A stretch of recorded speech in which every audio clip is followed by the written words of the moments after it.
Okay, well, this is part 3, and I'm now going to show you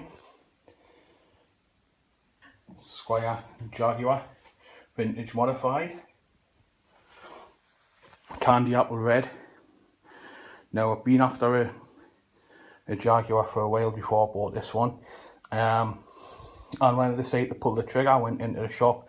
They said they had vintage Sunburst one in stock, but when I got there they didn't. My second choice was going to be white with the tortoise shell pick guard, but they didn't have those in either. They didn't have the surf green, which I would have gone for. So the Candy Apple Red was actually my fourth choice, my last choice there out of the 4 colours that they do, by the way. And it wouldn't have been a problem. You could have ordered this one in from another branch and it would have been there a day or two later, and I was going to do that, but I decided to have a play of this one anyway because I'd never had a Jaguar before, and obviously I like the style and I like the kind of sound that came out of it from demo videos and from watching various artists and people playing them like Johnny Marr and what have you. Not that I can play anywhere near as good as Johnny Marr. Yeah, well, so I had a go at this one, and you know, I started playing it and looking at it, and it actually looked a lot nicer. The colour looked a lot nicer than in the videos or in the photos that I'd seen. Because in general, I'm not a big fan of red guitars. I think, like with the Cherry Dot, I think a 335 style guitar suits it. It's the iconic colour for that sort of guitar. It looks right. SGs as well, they look good in red, but aside from that, I'm not a massive fan of red guitars, but this looks great. It's got Duncan design pickups. Now, unlike with the Mustang that I showed earlier, I am impressed with these. They do sound really good. I've got no intention on changing those in the near future. A lot of people have problems with the bridge, like I had on the Mustang, as I mentioned earlier on, with the strings popping out of the saddles from time to time, but I've actually not had a problem with this one. So I haven't upgraded it as yet. Whether that's something I'll do in the future, who knows. But yeah, this looks and feels like the real deal in terms of how you'd expect a Jaguar to sound. I do love the look of it. Got a unique sound to it, not a unique look though, because the Jazzmasters look very similar at first glance. But yeah, it does have a great look, doesn't it? I love offsets, I love Fender offsets. When it's Mustangs, Jazzmasters, Jaguars, yeah, they've just got a cool kind of vibe in them. Well, I've just moved locations temporarily. Come up to a stiflingly hot attic where this one's tucked away. This is a Yamaha FG 160, if you can see in there, can you? As you can see, it's got a few scratches on that. I'll come to that in a moment. But this is my mum's guitar, although she doesn't play it these days. It doesn't get played a lot, but it's basically, I'm the one who plays this nowadays. So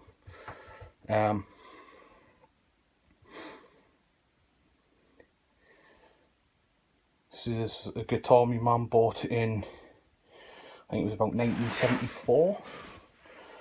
The reason why she doesn't play it is because she's got arthritis, so she finds it hard. She switched to ukulele, so she plays a lot of uke now. So I've been playing this since I was 16. I'll not say it's the first guitar I learned on, because I did have a 3/4 size classical guitar with like nylon strings back in the day, back when I was about 12 or something. But when I went back to playing guitar when I was about 16, this is what I first learned on for a few months. Didn't take much care of it, to be honest, which I regret now, hence why I've like marked. I used to like run the edge of the plectrum into it. I wish I hadn't done that, because it spoiled a nice looking guitar. It plays cool, it's great sounding.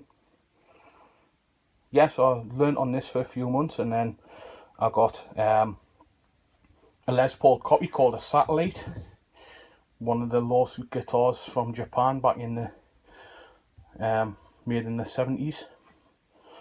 Had DiMarzio pickups, and I didn't realise how good they were at the time. I didn't know a lot about guitars, so I was playing that as well. And it got a neck break on it, and I took it to my dad. My dad was going to get one of his friends to fix it, and he kept it in his flat. And my dad went away on holiday. This was about 20 years ago, by the way, maybe a little bit more. And while my dad was away on holiday, his flat got burgled, and the guitar got nicked by some little bastard. Such a shame, but there we go. Okay, so the next guitar is Epiphone Sheraton Union Jack Limited Edition. These originally came out in 2014, and there was originally meant to be a run of only 1,000 worldwide, but they went beyond that. And I picked this up, I think it was the second run that they did in early 2015. Now, to anybody who knows this, I'm a big Oasis fan. And this is obviously a nod. It's not an official signature model, but it is a nod to the guitar that Noel Gallagher played. Only actually 2 or 3 times in 1996, but it kind of took on an iconic status at the height of Britpop.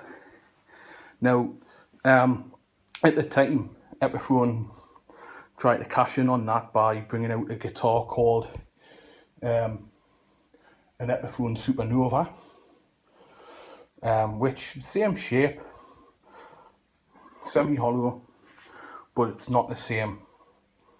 That was based on kind of an Epiphone Riviera. They did that in 2 finishes, a Man City Blue and a Union Jack. Differences is this one's got mini humbuckers, whereas the Supernova had the full size humbuckers. It also had a stop tail piece, which you do find on the majority of Sheratons that are sold these days. They're what are called Sheraton 2s. They're not the same as this one. This is actually based on the 60s Sheraton models with the frequency at the tailpiece with the Gibson mini humbuckers. These are Gibson humbuckers. It's also got CTS pots. So it's pretty much this similar to the guitar that Noel had himself, which was, as I say, a 60s Sheraton with a custom paint job. Now, this is different than Noel's paint job. His was a lighter blue. Also, that saltire, the diagonal cross on Noel's model, actually goes into the centre and meets the main cross, the centre cross there. This is a little bit different. This is actually more in keeping with the official Union Jack design. It's the right shades, it's the right design, because in the proper Union Jack flag itself, that saltire doesn't go into the centre. It is pretty much like it is on the guitar there. Also, Noel's design goes around the whole guitar, whereas this is just on the front. Yeah, so it's not an exact replica. Officially, Epiphone's spiel on this was that it was to mark 50 years of the British invasion, obviously tying in, so it came out in 2014, that would take it back to 1964, which ties in there. But clearly it's a nod to Noel's guitar of the mid-90s. It is really nice. It is a step up from a lot of the Epiphones you get in terms of the pots, and it is CTS pots, full size, as I say, with Gibson mini humbuckers. So it is a step up in that regard. Also, little things like the fret markers don't go quite down as low as that. on the majority of models. They do on Noel's guitar though. So yeah, great feeling guitar, great to play, great sound out of it. Really glad I have this in my lineup. So this is the next guitar that I've got to show you, and I'm not quite sure what this is. Well, I've got a fair idea. It's obviously it's meant to be a Rickenbacker 330. It's not. The shape's pretty much almost there, but it just looks slightly off, doesn't it? That much as I like that paint job, it's a little bit too loud, a little bit too vibrant, I think, than you would find on a normal Rick. It's got the fake tailpiece as well, which you find on all copies. Well, not all, but most copies. Blank pick guard. Now I got this second hand at Christmas, and the shop it came from, local second-hand shop, well, second-hand guitar shop, and when he got it in, it had the Rickenbacker name on, obviously, the headstock cover, truss rod cover there, and he took it off because it is illegal to sell them like that. And obviously he didn't, you know, want to go down that route. He wants to be above board and what have you. So he took that off, and I'm glad he did, because it's fooling nobody. You can tell straight away it's fake, it's not real. It's more than likely come off one of the Chinese websites. It's nice looking though. That headstock, again, it's a little bit off. It's roughly the same shape. I think just that edge is a little bit sharper than you would find on a normal Rick. I think it's slightly smoother. Got toaster pickups. They do sound good. It sounds like a Rick should. Well, it's in that ballpark anyway. It does have the jangly Rickish sound to it. I don't know what's going on at the side there, because they seem to be supported by little bits of foam between the